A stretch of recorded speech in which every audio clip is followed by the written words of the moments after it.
Mahaw pa. Namahaw na mo sa insud ang guys. Uutan man ni. Utan gabi guys. Itong sikwa o ka na. Pating gamay. Mura man.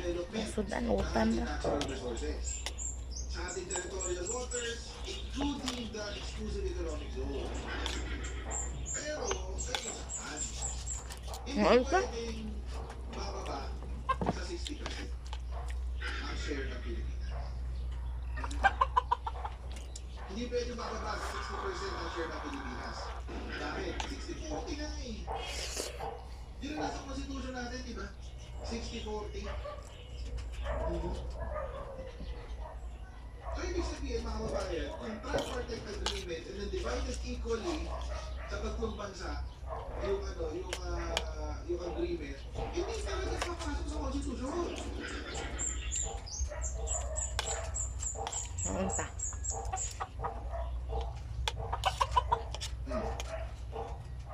Kuha. Kuha og bate guys.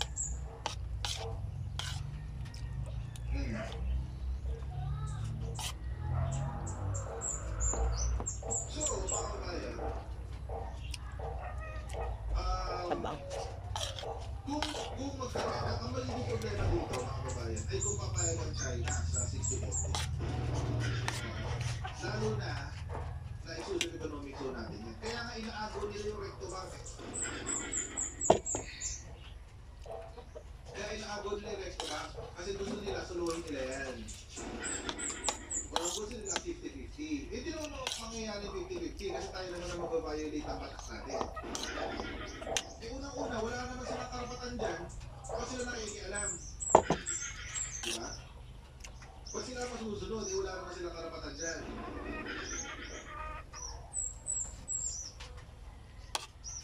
Ganun talaga yun.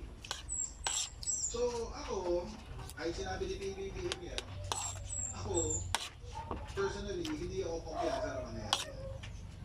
Unless, kaya nga, ito yung specific na sinabi ng Presidente, na this Iran war may now be the impetus to start these discussions.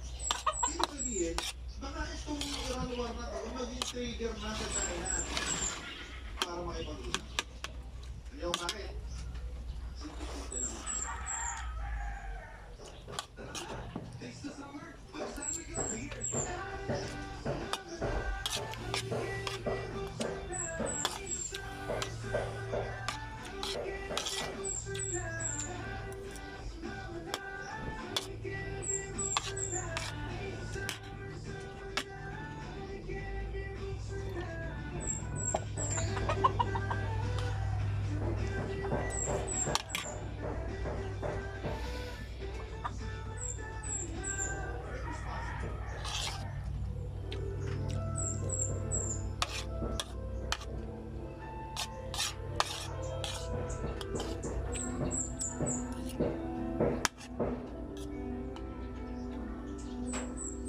Gawas ng kaong guys. Haba king TV dito son.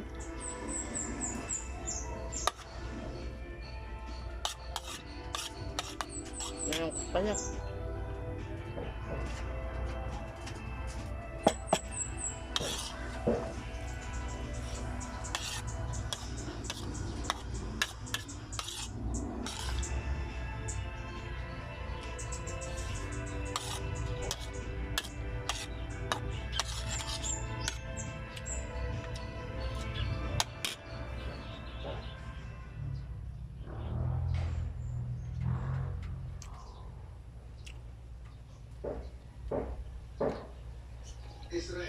US-Israeli strikes on Iran put China's energy security at risk. Sabi ko nga kanina, mga kababayan, ang China ay nabubuhay sa ekonomiya ng ibang bansa. At sila, wala silang natural resources. Landlocked sila eh. For some reason, landlocked sila pero wala silang oil.